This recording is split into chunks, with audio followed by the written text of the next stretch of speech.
The Samsung Galaxy S26 Ultra is by far Samsung's best Galaxy S phone yet, and while it doesn't reinvent the iconic Android handset, it moves the design, power, AI, and creative capabilities in a positive direction and without raising the price. People will be talking about the privacy display and super steady video for some time to come.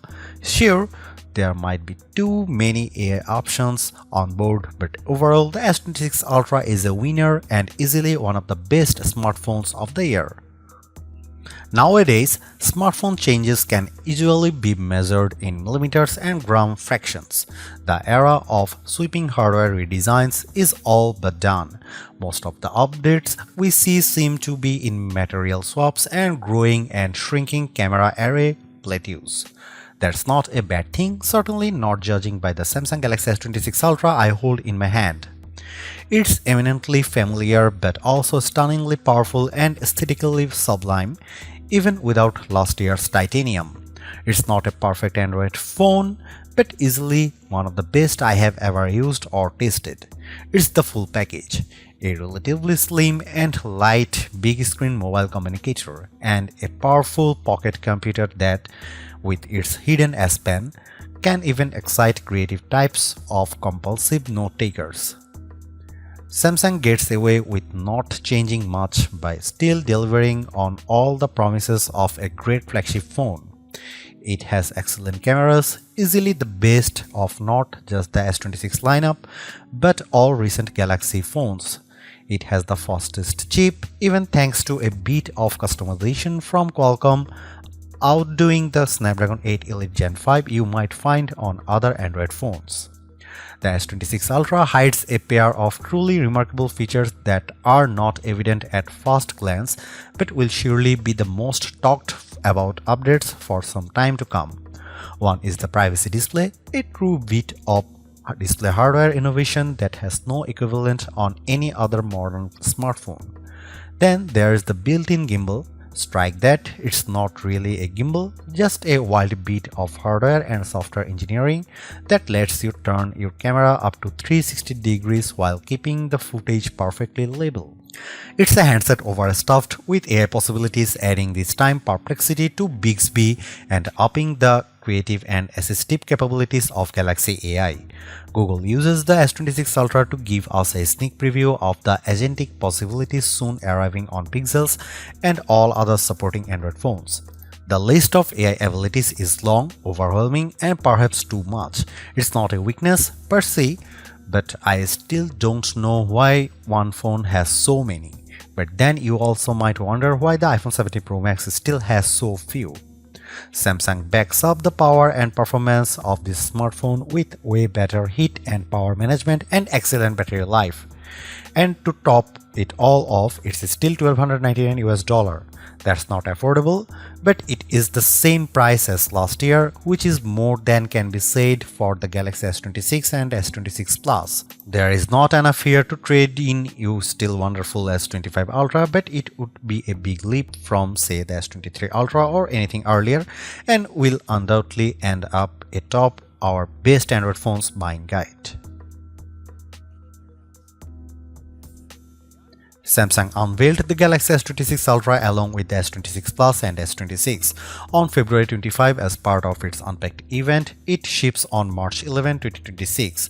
While the Galaxy S26 and S26 Plus saw price hikes, the Galaxy S26 Ultra still cost the same in the US as the Galaxy S25 Ultra did last year, $1,299 US. It's available in a choice of 6 colors wherever you buy: cobalt violet, sky blue, black, white, and the online exclusives silver shadow and pink gold. The phone ships in either 256GB, 512GB or 1TB storage configurations, and every variant comes with 12GB of RAM, 16GB of RAM if you buy the 1TB model. If you go for more storage space, you will pay somewhat more than did you last year. In the US, the 1TB model is now $1,799 US, roughly $140 more than the last year. The Galaxy S26 Ultra is still a little more expensive than the base iPhone 17 Pro Max, and both do start with 256GB of storage and offer comparable features. However, the S26 Ultra does include the integrated S Pen and all of that onboard AI. For now, the Galaxy S26 Ultra might be the better value. Leading from the rear, the Samsung Galaxy S25 Edge has had significant influence on the look of the entire Galaxy S26 lineup. Now here is this more evident perhaps than in the new Galaxy S26 Ultra. At a glance, the 6.9-inch S26 Ultra looks a lot like the S25 Ultra, but if that new raised camera array looks familiar, it's because it's clearly based on the S25 Edge's 2-camera platform. The platform makes sense when you realize the S26 Ultra is slightly thinner and lighter than its predecessor. The S26 Ultra has a slightly softer and more pleasing look thanks to the 4 corners adopting a more curved profile. Samsung also swapped out a key material, trading titanium for armor aluminum. Honestly, it's not something most people will notice, and I wonder if it helped Samsung save a little money on production costs. The other benefit might be that aluminum, a softer material, makes it easier to apply a wider variety of richer colors. My cobalt violet review unit is lovely, but I would have liked to see a few wilder hue swings like deep green or yes, orange. As you would expect, the screen is protected by Corning Gorilla Glass Armor 2 and the back by Gorilla Glass Victus 2. These materials should help protect it from scratches and cracks. Beyond those updates and changes, nothing has changed. The power or sleep or Gemini button and long volume button are in essentially the exact same spots. There are a pair of microphone holes along the top edge. On the base are the SIM slot, speaker slot, and USB-C charge port. Next to that trio is the S Pen. You press it to release the pen, which looks quite similar to the last S Pen but is in fact slightly thinner. I didn't find that it made any noticeable difference in usability. The entire phone is still rated IP68, which means it can handle a rain shower and dust. Think about the design this way: if you liked the looks of the S25 Ultra, you'll probably like the S26 Ultra. Sure, the camera bump grew, but it is generally an attractive, big screen Android smartphone with fresh colors to attract those who found the titanium hues wanting. Samsung left its 6.9-inch dynamic AMOLED display mostly unchanged. It still offers up to 3120 by 1440 QHD plus resolution. It has the same brightness and ability to smoothly transition from 1 Hz for a sleep screen to the buttery smooth motion of 120 Hz. There is still a selfie camera cutout near the top of the display and a very thin channel between the frame and the screen for one of the loud and clear stereo speakers. The marquee feature, and one that is in fact unique among smartphones, is the privacy display. As the name implies, this feature adjusts the screen so that people standing on either side of you, behind you, or even in front of you cannot read what is on your display. There are a few remarkable things about this feature. First, it's a hardware innovation accomplished by controlling 2 different kinds of pixels, narrow and wide. These pixels are set in every other pixel pattern: wide, narrow, wide, narrow. In standard mode, both pixels are on, providing a 180-degree view of your S26 Ultra screen. In privacy display mode, the white pixels turn off, and then anyone off axis only sees a grayed out or nearly black screen unless their face is perpendicular to the S26 Ultra display. Here's the other remarkable thing. Because this is a pixel level, the privacy display can be set only hide a portion of a screen. Think notification pop-ups, password, and PIN entry. You can access display privacy through settings or the quick panel. On there, it lets you turn it on for the whole screen or set conditions: PIN, pattern, password, and notification pop-ups. I turned on privacy display and could immediately see it at work. First, I noticed that my own screen view looked slightly desaturated. Second, the default privacy display mode isn't that effective, and I could still make out the dimmed content even when viewing the screen from an angle. To really see the magic, you have to turn on maximum privacy protection. Once I did that, my screen looked almost black from an off angle, and the same was true when I set it for conditions like only blacking out my notification pop-ups. The third and perhaps best privacy display feature is that you can enable it on a per app basis. Imagine you don't want anyone see what your TikTok or Instagram algorithm looks like. Just turn on privacy display for those apps, and whenever you use them, they will only be visible to you. I set it up for my TikTok and Instagram, and it worked perfectly. This is the kind of feature I expect competitors like Apple, OnePlus, Motorola, and others to copy in short order. Privacy display will change the equation when deciding which S26 is right for you, and could tip the scales in Samsung's favor when considering a platform switch.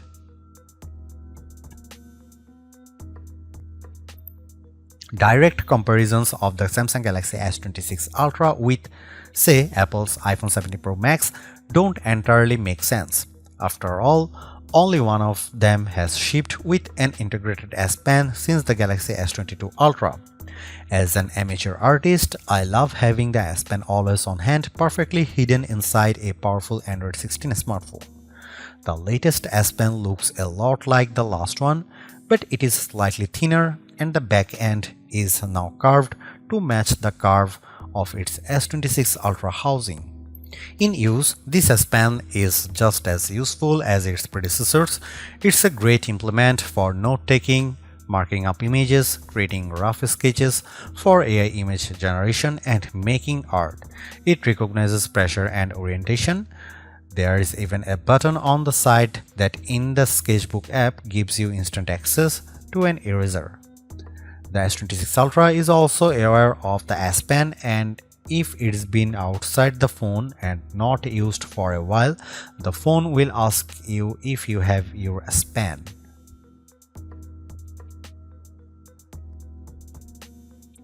Before we dive into the photographic performance of the Samsung Galaxy S26 Ultra, let's pause a moment to look at the virtually unchanged camera array and selfie camera. The main camera is 200 megapixel and f1.4 aperture. The 5x telephoto is 50 megapixel, also provides the 10x zoom through a sensor crop. Its aperture is f2.9.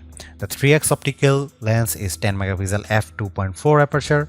The ultra wide is 50 megapixel f1.9 aperture, and the front facing camera is 12 megapixel f2.2 aperture.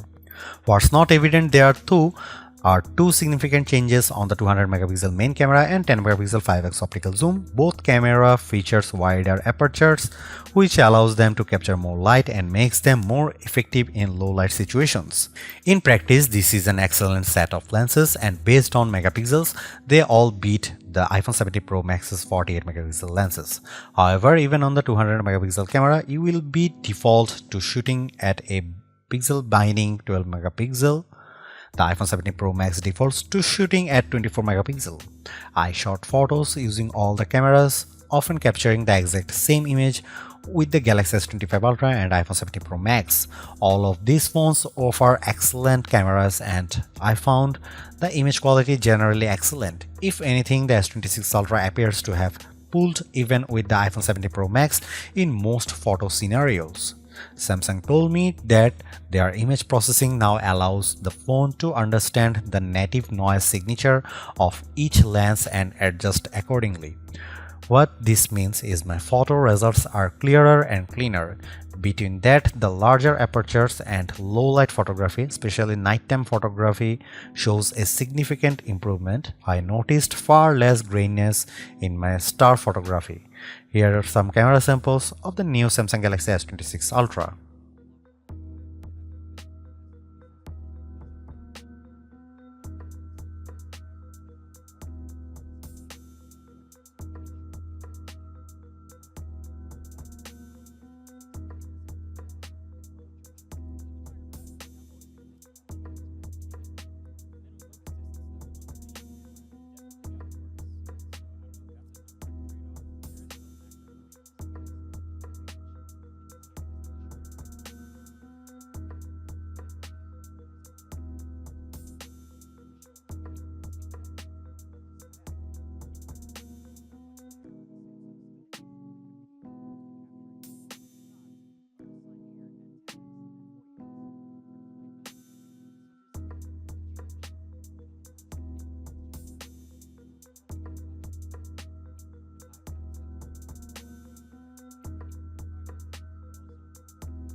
The S26 Ultra sticks closely to the familiar Galaxy formula, but it is one that clearly works.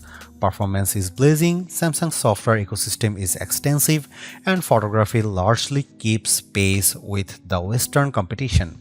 The S Pen continues to have its vocal supporters, and Privacy Display can legitimately claim to be the most interesting new phone tech of 2026. Anyone demanding the biggest batteries or best camera sensors probably started shopping elsewhere a few generations back, and the S26 Ultra's minimal gains on the later haven't done anything to change that. The pro-level video features, while very sleek, don't have mainstream appeal. Samsung AI's seeping into every aspect of the operating system is beginning to grate too.